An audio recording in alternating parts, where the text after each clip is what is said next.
Hola a todos y todas, bienvenidos, bienvenidas a un capítulo más de este curso Java. En este caso vamos a ver un concepto, un mecanismo muy importante en programación Java, que es la herencia. Abuelo, vengo por mi herencia. Aquí de tu herencia, hijo de tu puta madre, trabaja, hijo de tu puta madre, güey. Aquí de la herencia. ¿La quieres ver, hijo de tu puta madre, herencia, güey? Y vamos a hacer una introducción a herencia básica en este vídeo. La herencia nos va a permitir crear una clase basada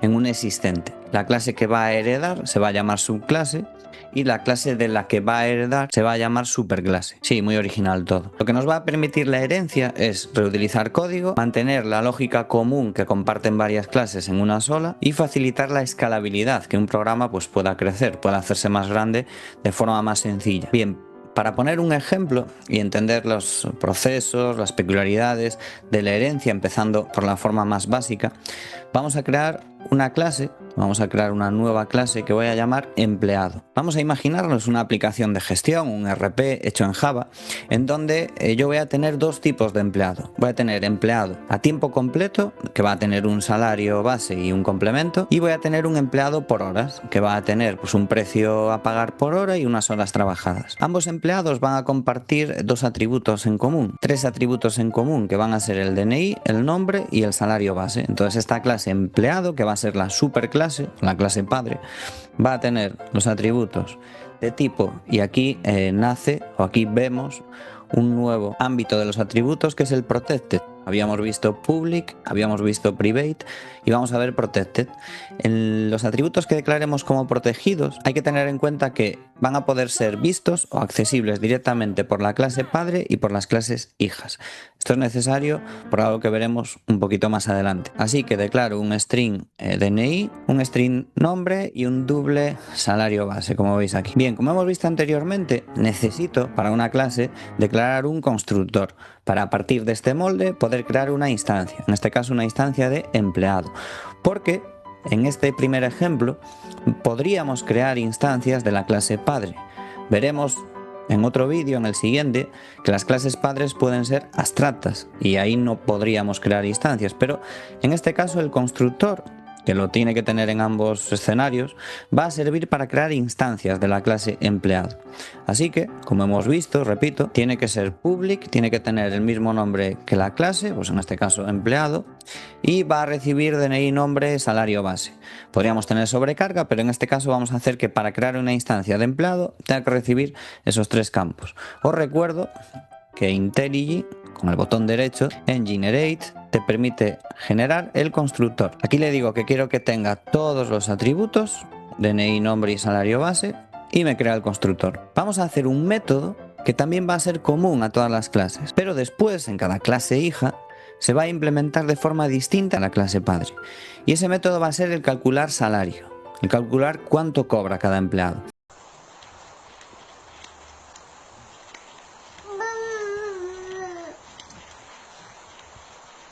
Si estamos en la clase empleado, que el único campo relacionado es el salario base, pues nuestro método public calcular salario lo que va a devolver es simplemente el salario base, como veis aquí. Y vamos a crear nuestro toString, como hemos visto, como os digo, en el anterior vídeo sobre clases, que lo que permite es sacar la información de esta clase por pantalla, y si se hace un sout de la instancia, lo que vamos a ver es lo que implementemos en el toString. Vamos a generar el toString con los tres atributos. Entonces tenemos nuestra clase empleado, que como acabamos de decir, agrupa las características comunes a todos los empleados, DNI, nombre y salario base.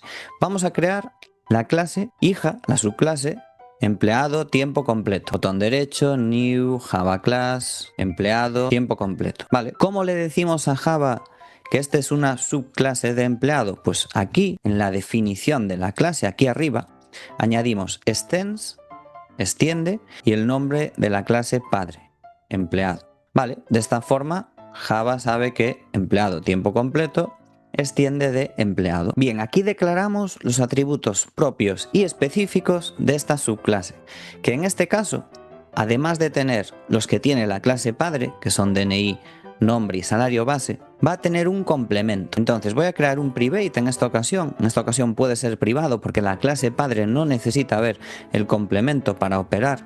Simplemente con que esté en esta clase hija es suficiente. Double complemento.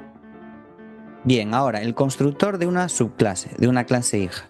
El constructor de una subclase tiene que recibir los atributos necesarios para crear la clase padre más los específicos de la hija. Porque cuando estamos creando en este caso un empleado tiempo completo, también estamos creando un empleado. Y a partir de ahí estamos especificando que es un empleado tiempo completo. Entonces el constructor, nuestro public, empleado tiempo completo, tiene que recibir como parámetros de entrada el nombre, el salario base y el complemento. Estos dos se los tenemos que enviar a la superclase. ¿Cómo se los enviamos a la superclase? Y es importante hacerlo además en primer lugar mediante una función que es la función super.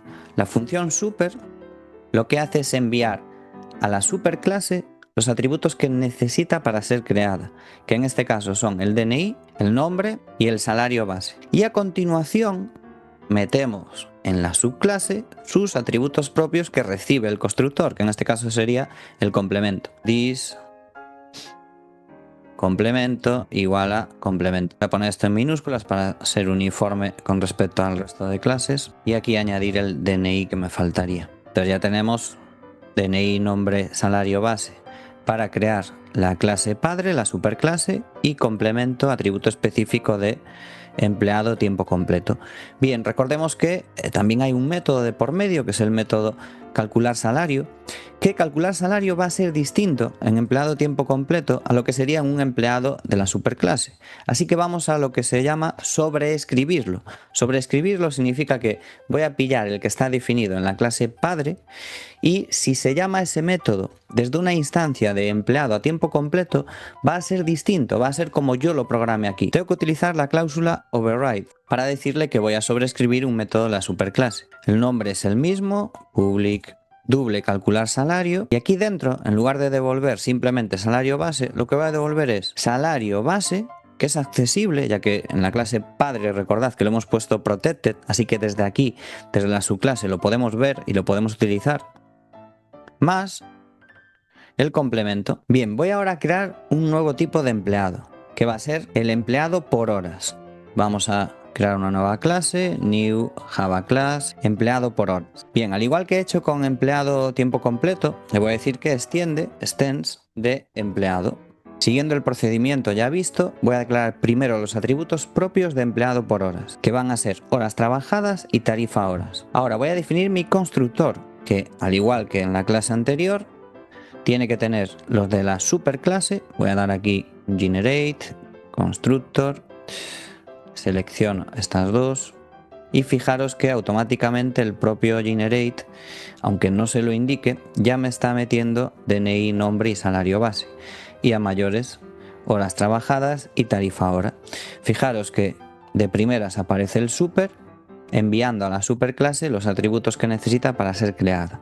No podemos crear una subclase sin crear antes la superclase. Y aquí voy a sobreescribir el método de calcular salario, que en este caso será un return de horas trabajadas por tarifa hora. Mismo nombre, distinta implementación. Vale, vamos a irnos a la clase main y vamos a probar esto. Bien, vamos ahora a crear aquí dos instancias de empleados. Una va a ser de un empleado a tiempo completo y otra de un empleado por horas. Entonces, empleado E1 igual a new empleado tiempo completo, y aquí le paso los parámetros. Primero el DNI, nombre, salario base y complemento. Como veis, tengo que indicar primero la superclase cuando voy a crear el objeto, la instancia, después el nombre y llamar al constructor de la clase específica que yo quiero que me cree.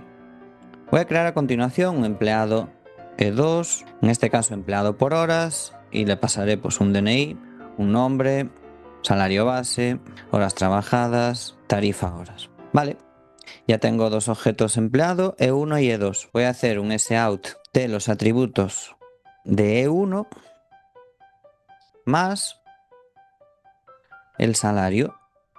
Y aquí, para el salario, voy a hacer un E1 punto calcular salario. A continuación voy a hacer otro sout de los atributos de E2 y aquí voy a llamar a E2.calcular salario. Vale, vamos a lanzar esto y vamos a ver qué ocurre. Bien, fijaros que en la primera parte imprime el DNI, el nombre y el salario base. Eso viene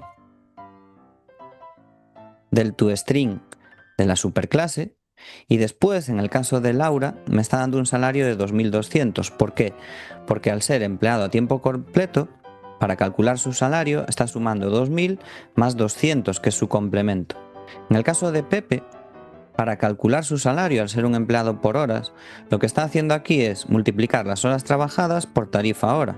Realmente, pues en esta función no estamos ni teniendo en cuenta el salario base, que esto, como os digo, depende de cómo se implemente la función por dentro. Así que aquí nos está dando 3.000, porque serían estos 100 por 30. Fijaros que, aunque la función se llama igual, está utilizando la que corresponda al tipo de instancia desde donde la llamemos. Así que esto sería lo básico de herencia en Java. Declarar una superclase que aúne los atributos comunes al resto, a lo que van a ser las subclases, definir uno o varios constructores, podríamos tener sobrecarga, aquí en este ejemplo estamos utilizando solo un tipo de constructor, definir los atributos específicos de cada una de las subclases, si se van a implementar métodos comunes en cuanto a la interfaz, es decir, en cuanto al nombre, parámetros de salida y parámetros de entrada, pero distintos en cuanto a su funcionamiento interno, haciendo un override, una sobreescritura, y tener en cuenta después la clase de objetos, el tipo de objetos que vamos a crear. Espero que con esta introducción a herencia lo veáis un poquito más claro y continuaremos profundizando en esto en siguientes vídeos. Un saludo.